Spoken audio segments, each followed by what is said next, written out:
You can build a career, you can make the money, you can check all of the boxes, yet still end up sitting on a park bench, bawling your eyes out, wondering what the hell happened to your life. Friends, this is the funk. And if you can relate at all, this episode is for you. Welcome to the WTF podcast, friends. My name is Molly Smith, and I'm on a mission to equip a million people with the tools to recognize when they're in the funk, but more importantly, how to pivot out of it. By tuning in today, you've joined me on this mission, and I am so glad that you are here. My guest today spent 15 years crushing it in corporate sales, making great money, raising 3 kids, and checking every box that was handed to her. On the outside, flawless. On the inside, running on empty and hiding depression from the people who loved her most, and slowly losing herself inside a version of success that never really fit. That park bench moment cracked her wide open, and what Susie discovered on the other side of this funk became the foundation of everything she does today. Susie is the founder of Rebel Leaders, where she helps women, leaders, and changemakers get shit done. Please join me in welcoming Susie Fishleder to the WTF podcast. Hey, Susie. Hey, how's it going? It's so fun to be here. Good. I'm so glad that you're here. Before we get to the park bench moment, because that really was a pivotal moment for you, tell me, what did life look like for you? Yeah, I think it started with the intro. Everything was perfect, right? I had Mhm. done everything I was supposed to do. I went to college. I got married. I had the kids. I had the successful career. We have a cute little house. I was in my 30s, so I'd started getting Botox. I was covering up my gray hair. I did drive a minivan, which wasn't very cool, but again, 3 3 kids, right? kids. Yeah, exactly. It was realistic. So I would hear all the time, like, I don't know how you do it all. And I didn't know either. Yeah. Looking back, were there signs that something wasn't working, like long before you admitted it? Yeah, for sure. I mean, I think the exhaustion was the main thing, right? So at that Okay. point, kind of before this park bench moment, I had a 5-year-old, a 2-year-old, and an infant, a baby. And so I would wake up at 5 a.m. with the baby, right? And then it Mhm. was just like nonstop go till 10, 11, midnight. Um, so I was so tired and I'd stopped taking care of myself. I'd stopped practicing yoga. I wasn't eating well. I was Mhm. drinking way too much coffee, way too long in the day. And I was probably drinking too much alcohol than I should have been too. Yeah. I think looking back, my husband and I were pretty disconnected. You know, he was rising in his career and we were both just going a million miles an hour. We would come Mm. home, we'd be tired. We'd do the whole bedtime routine with the kids and then kind of collapse on the couch and open our laptops. We wouldn't even really talk to each other. And then there was I remember an event where I was like trying to put my toddler to bed. I was lying with him. And I remember thinking, would you please just go to sleep so I could get back to work and get on an email? And it's like in hindsight, you think, oh my gosh, that's so sad. And it was sad. It was crazy. Like I was missing the snuggle moment because I was stressed out about an email. I had lost sight of what was important. Yeah. Okay. What were you doing for work at that time? So I was in commercial furniture sales. So Okay. I worked for a company that we sold, cubicles and task chairs and conference tables. And I would go in. My job was to consult with businesses about the future of work and convince them to buy lots and lots and lots of furniture from me. So it was really fun and I loved it. And I was good at it. And I was making a Yeah. ton of money. I was crushing it. Yeah. That's amazing. Okay. Take me to that day. What happened before you found yourself on that park bench, and tell us what happened. Yeah. So it started like a normal day, right? Again, up at 5 in the morning. And so what happened is I remember sitting at my desk. I was getting ready for a meeting. Like I had a meeting in 20 minutes or something. Okay. And it's so hard to describe, but there was this sort of full body wave of, I have to get out of here right now. Like Hey.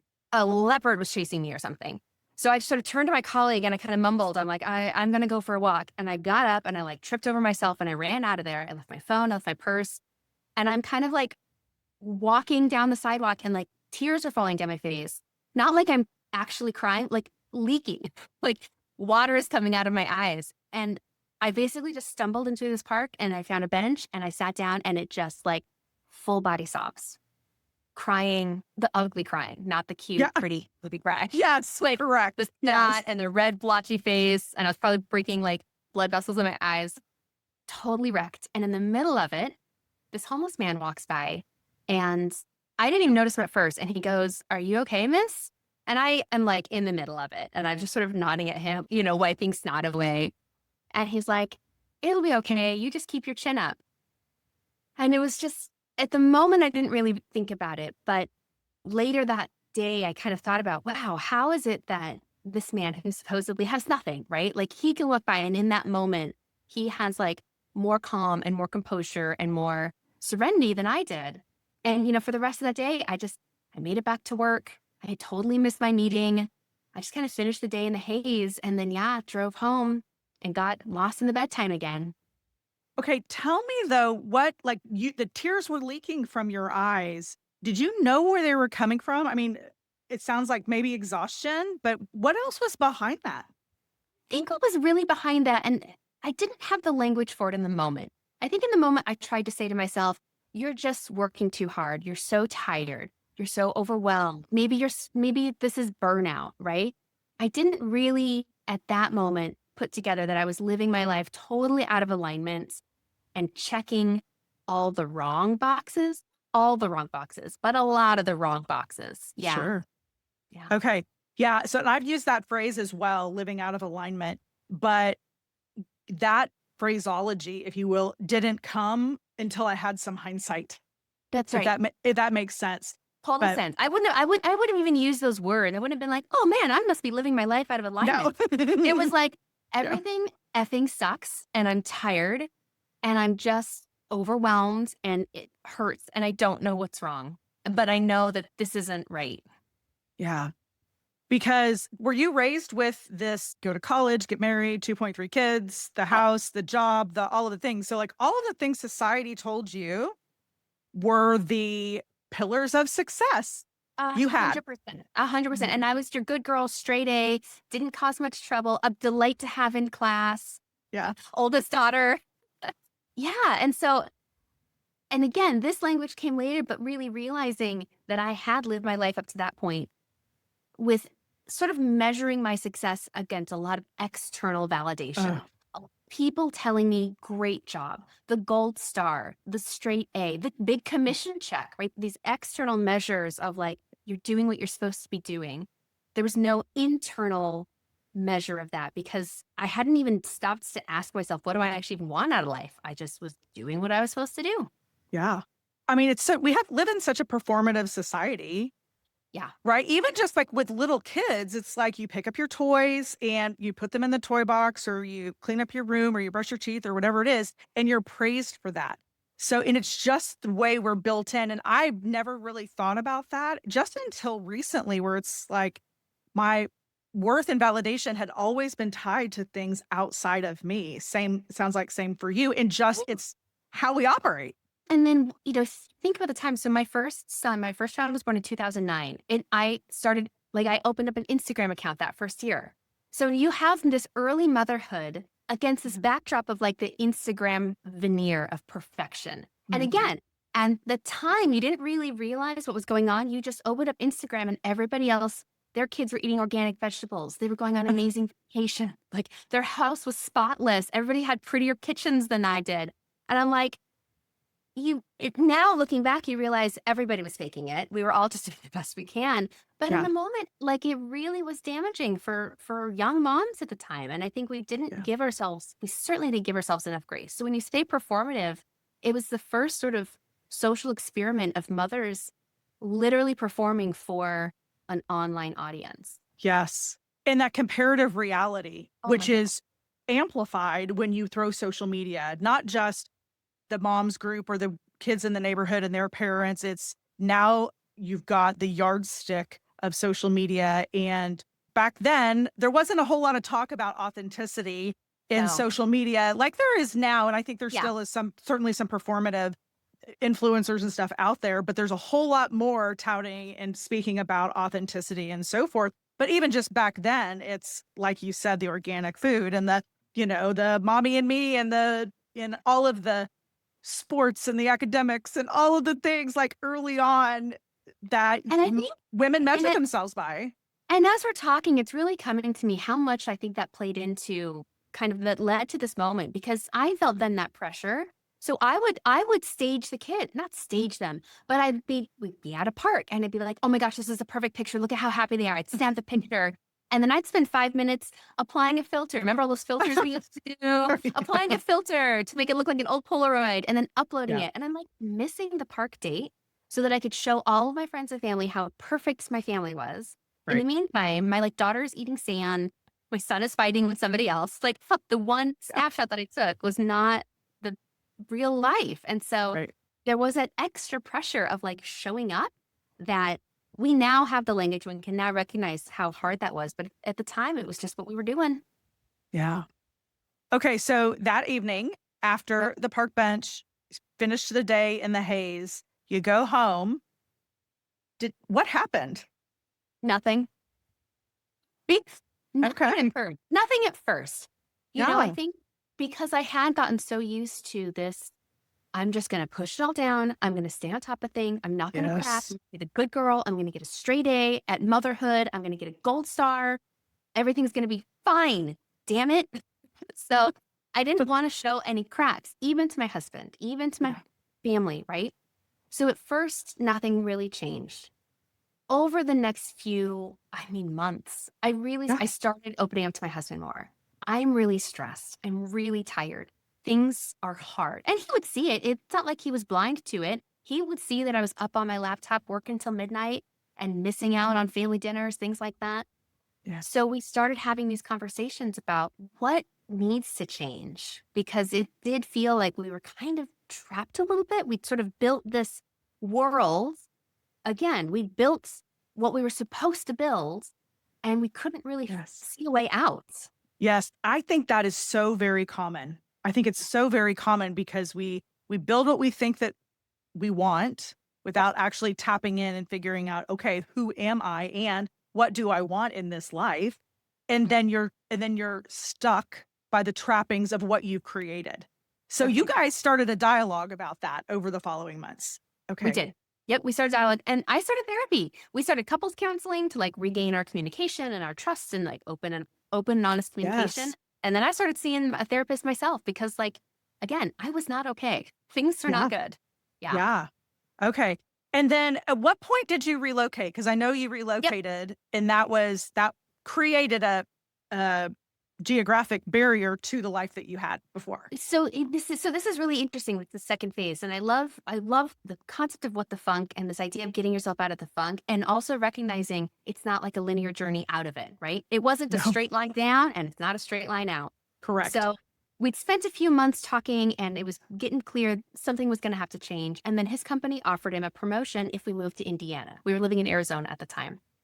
And so at first, this felt like a really like radical and empowering choice. I was like, okay, in the middle of like lean in and ask for a seat at the table and like hustle and culture, making a ton of Yes. money, I'm going to choose to step back from a career and rest and be with my kids. And we're going to move to Indiana, which I didn't know anything about, but we're going to we're going to buy a house that used to be in a cornfield. It's, it's going to be this like wholesome Midwestern experience, right? So we moved to Indiana, and within a few months, it was pretty clear that it was like, okay, whoops, that wasn't it either. Because what Okay. I didn't anticipate was like, I lost myself again. I realized that without the title, without the external validation, right? The paycheck, the great job, I didn't know who I was. And I had Yes. really built this identity around being a working mom and having it all figured out and having people on Instagram say, I don't know how you do it all. So when I removed all that and I was like at home in Indiana and my kids would go to school and my husband would go to work, I was like, oh, who am I? What do I want? And Right. because then I would feel invisible and I'd feel like I didn't have a purpose. And then I would feel guilty because it was like, this was my choice. I made this choice. I'm so privileged to be able to stay home. I have healthy kids. I have a great life. My marriage is back on track. Like, who was I to be complaining? And then it was like, am I ever going to be satisfied? What's wrong with me? Right? That kept Yes. me up a lot. I think so many women, especially women in corporate, find themselves in that spot where they're having essentially an identity crisis because they have tied their worth, their validation, and who they are to things outside of them. That happened to me. I climbed the corporate ladder for 15 years. I ended up in a C-level role for an amazing company. What I thought it was going to be and what it was were two totally different things. And I was miserable, but it was a misery of my own creation. Ooh, I love that line. So true. Yes. We've built the life around it. And so what happens when you step out of that? And it is very disconcerting Yeah. to be in that scenario where you've created this life that you thought you wanted and realize not so much. Okay. So you went from corporate sales, crushing it, massive commissions, working all the hours, doing all the things to stay at home mom in the Midwest, going from Arizona to Indiana with those friggin' winters. Can I get Oh an my God. amen? Oh my We had a gosh. polar. We went from in Arizona. That first winter in Indiana, we had a polar vortex. I was like, "What the hell is this?" There, like I'm getting news warnings, like don't go outside for more than 2 minutes or you'll die. And I was like, Where the hell am I? "Here." I don't know. Okay, so what was the next step? Obviously, and this is really important for those who are listening, the pivot, sometimes the rock bottom, like for Susie, was the park bench, but it didn't change overnight. It changed over the course of a period of time of figuring out who you are and doing the inner work. That is so important. So the pivot out of the funk isn't always, it's never a straight line and it's not always immediate. So tell us about what Yeah. happened next. So it's nice that I have some distance because I can really look back. So we lived in Indiana for 2 years before we moved Okay. again. And I really think of my time in Indiana as like I was a chrysalis. I had melted myself down into goo, and I was using that time to kind of educate and learn about what butterfly would I become. Right. Because what was happening, so over those 2 years, that was 2018 to the summer of 2020, and the pandemic and George Floyd and everything. But basically, what was happening is I started learning. I started reading. I didn't have to go to work, so I would take long walks with my dog and I would listen to podcasts and I'd listen to audiobooks. I started reading more about like gender and motherhood and capitalism and patriarchy and like work and power and Yeah. money and like all sort of really trying to understand what happened to me. I'd done everything I was supposed to do and I still ended up crying on a park bench. Yeah. And then I did everything I was supposed to do in motherhood and I felt invisible. Like, what is going on here? Yeah. Why did I feel this way? So really kind of realizing that as I was trying to help myself, and doing all the like individual self-help things. And that was another thing too, right? It's like, get 10,000 steps, drink your water, gratitude journal, meditate. All of these things were individual suggestions. And the more time I spent learning, the more I realized this is a me problem. Like it's not what's wrong with me. It's like, what's wrong with the system? The system, there's just a lot of these external factors, these external rules that we're trying to follow that actually aren't designed for us to be successful or healthy or thriving personally. Yeah. And that was, like I said, it was almost 2 years of that sort of like unlearning everything I thought I knew to be right Right. and starting to build a new messy framework of, well, what do I want then instead? You went back and got a degree, yes? Yeah. So Tell me about summer that. 2020. Yep. I started to emerge my chrysalis. We moved to New York, upstate New York. And that fall, I started my master's degree in women, gender, spirituality, and social justice. Because these questions I was sitting with about like identity and worth, I needed some more formal structure about learning about them. While I was studying that, I started building communities for women, for mothers, for working mothers, and started really supporting other women going through this in-between phase, right? Because now it's 2020. Now all of a sudden, all my friends and I was teaching yoga again, all my yoga students, their kids were at home. They were now struggling with that same, who am I? Do I quit my job? What's my purpose? And I'm like, oh, gals, I've done this. I've spent the last 2 years figuring all this shit out. Let Let's me do help it. you. Yeah. Let's do it. Yeah. Yeah. So I started to kind of find a little bit. And it's when I think about the funk, I think this is the beginning of sort of realizing that my funk could actually become the framework that I can help other women get out of. Yeah.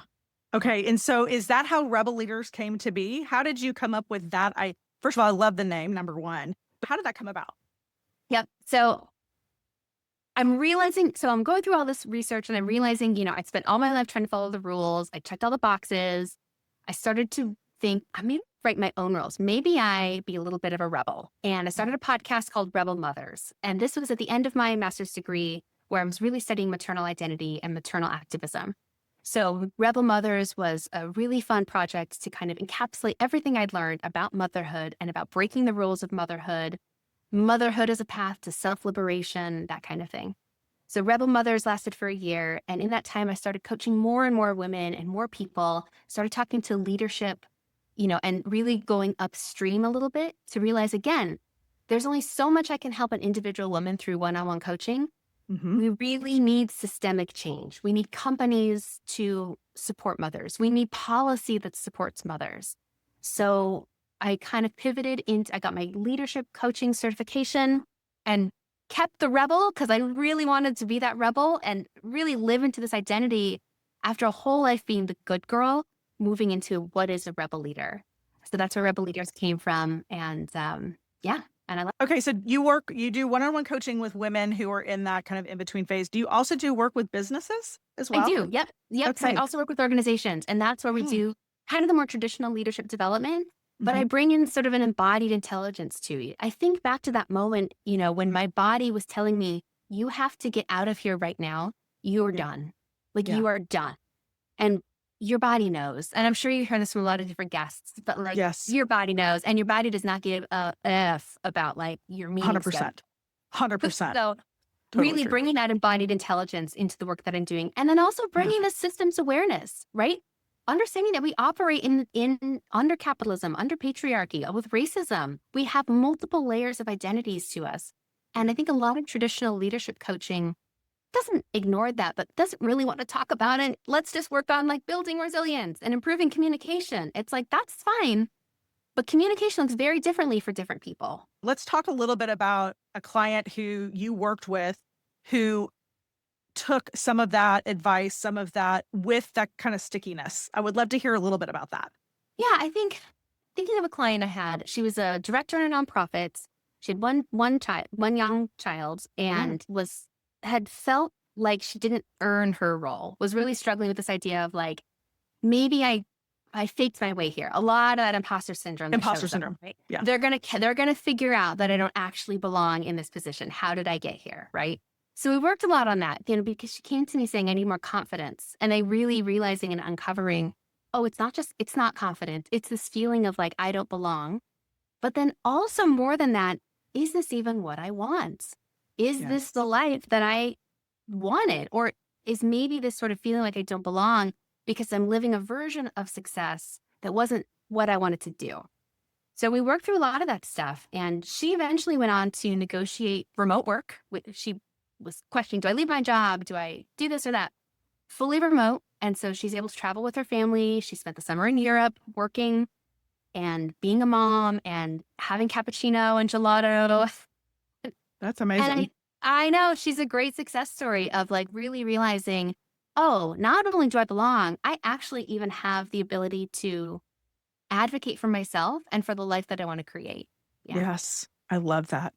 Okay, so for somebody who is right now that is listening, who's in their own version of the funk, what would you want them to know? Oh, man. I mean, I think back to myself on the park bench, and I think first I would have wanted a handkerchief or a cleanup. Yeah. I think back to that man who extended sympathy to someone who was clearly losing her mind. And so just a lot of that grace and sympathy. But what I'd really want them to do when they're not in the moment is think about what are the rules that they're following that weren't designed for them to succeed. That was what I really realized is I was playing a game, like a Monopoly game, that I was never going to get to win. There was no crossing the finish line and winning because that game wasn't for me to succeed. It was for billionaires and things like that. And I was just supposed to stay quiet and humble and a good woman and a selfless mother.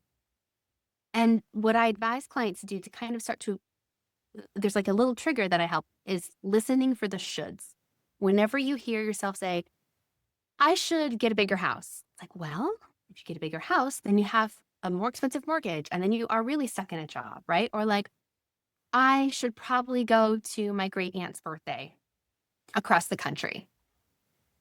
is this Really? what you want to do? Or are you wanting to be like a good woman and like a good daughter, right? And get that gold star. So the should is a really quick way to stop and say, "Ooh, am I doing this because I want to, because I feel like it's right? Or is it because society expects me to do it?" Because I feel like the more that you reflect on these things, if you find that they're true, that's great. Sh- Having 3 kids for sure checks the box. And I love being a mom and I love my 3 kids. Yeah. And there was also part of motherhood that, again, the Instagram and the perfectionism, those are the parts of motherhood that were like, oh, wow, this part is terrible. This is not what motherhood is supposed to, and a kind of pressure to be that 24/7 good mother. I feel like if people can stop and take a look, they can realize where they're trying to like fit themselves into a box that isn't like you shaped. Your life Yes. should be a box that is shaped for you, right? Yes. Yeah. Yes. I love that.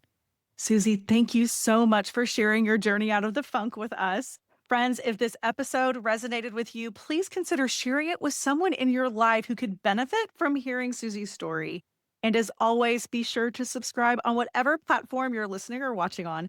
Every subscription, share, and review helps us spread the message that you don't have to stay in the funk. And it brings me one step closer to my mission of equipping 1 million people with the tools to recognize the funk and pivot out of it. Until next time, keep taking your next best step.